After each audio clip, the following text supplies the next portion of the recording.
அஸ்ஸலாமு அலைக்கும். இன்றைக்கி நம்ம உணவுத்தட்டில் சப்பாத்தி விரும்பாதவங்க கூட விரும்பி சாப்பிட்ற மாதிரி ஒரு சூப்பரான அல்டிமேட்டான ரெசிபி தான் பார்க்க போகிறோம்.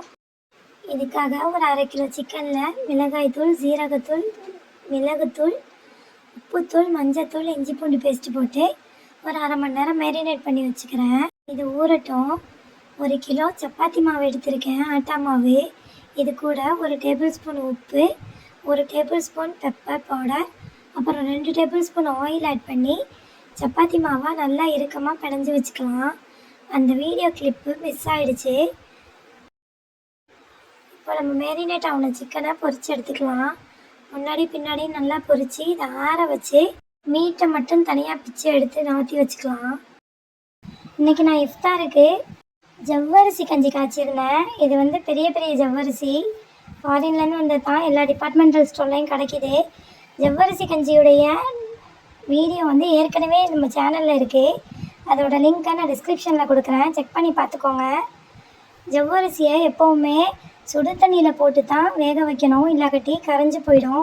அதே வெளிநாட்டு ஜவ்வரிசியாக இருந்தால் மட்டும் அந்த ஒரு ப்ரொசீஜரு. நம்ம ஊரில் லோக்கலில் கிடைக்கிற ஜவ்வரிசியை நீங்கள் ஓவர் நைட்டு இல்லை ஒரு 4 மணி நேரத்துக்கு ஊற வச்சு அதுக்கப்புறம் அதை வேக வைக்கணும். இப்போ நம்மளுடைய ஜவ்வரிசி கஞ்சி ரெடி ஆகிடுச்சு.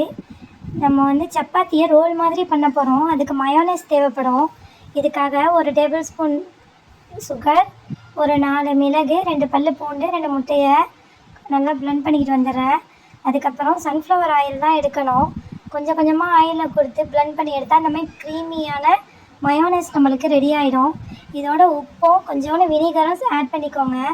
சூப்பரான நல்ல டேஸ்டியான மயோனைஸ் நம்மளுக்கு ரெடி ஆகிடுச்சு. இது இருக்கட்டும். நம்ம இப்போது இந்த சப்பாத்தி ரோலுக்கு ஸ்டஃபிங் பார்த்துடலாம். ஒரு கடாயில் 2 டேபிள் ஸ்பூன் ஆயில் ஆட் பண்ணி கேரட், கேபேஜை நான் வெட்டி உள்ளே சேர்த்துக்கிறேன். இதுக்கு ஒரு கொஞ்சமாக உப்பு போட்டு நல்லா வதக்கிக்கலாம். முன்னாடியே உப்பு போட்டுட்டா ஈஸியாக காய் வதங்கி வந்துடும். அதுக்காக தான் முன்னாடியே நம்ம உப்பு சேர்க்குறது.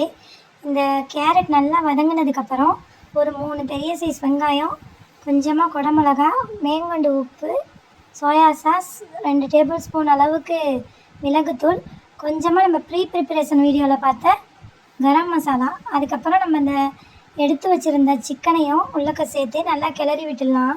ஸ்டஃபிங் நமக்கு இப்போ ரெடி ஆகிடுச்சு. நம்மளுடைய மாவை சப்பாத்தி மாவுகளை உருண்டைகளாக போட்டு அழகாக ஒன்று ஒன்றா சுட்டு எடுத்துக்கலாம். சப்பாத்தி வளர்க்க போகும்போது நீங்கள் பட்டர் அப்ளை பண்ணிக்கிட்டால் கூட நல்லா மணமாக இருக்கும். பட் நான் இன்றைக்கி நார்மல் சப்பாத்தியாக தான் சுட்டுக்கிட்டேன். நமக்கு இப்போ chapati, tomato sauce, mayonnaise, stuffing எல்லாமே ரெடியாக இருக்குது.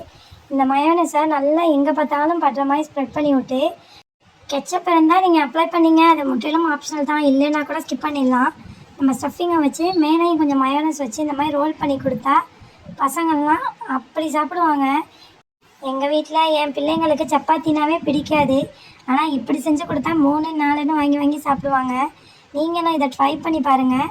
இஃப்தாருக்கு ஒரு பெஸ்ட்டான ஆப்ஷன் இது. சப்பாத்தி திங்காத பசங்களுக்கு இந்த மாதிரி செஞ்சு கொடுத்தோன்னா பிள்ளைங்கள்லாம் வயிறு நிறையா சாப்பிடுவாங்க, நமக்கும் மனது நிறைவாக இருக்கும். கண்டிப்பாக ட்ரை பண்ணி பார்த்துட்டு கமெண்ட்டில் சொல்லுங்கள். என்னோடய சேனல் இப்போ தான் உங்களை மொதல் ரீச் பண்ணுதுன்னா மறக்காமல் சப்ஸ்கிரைப் பண்ணுங்கள். உங்கள் ஃப்ரெண்ட்ஸ் அண்ட் ஃபேமிலி கூட ஷேர் பண்ணுங்கள். இன்ஷா அல்லாஹ் அடுத்த வீடியோவில் சந்திக்கலாம். அஸ்ஸலாமு அலைக்கும்.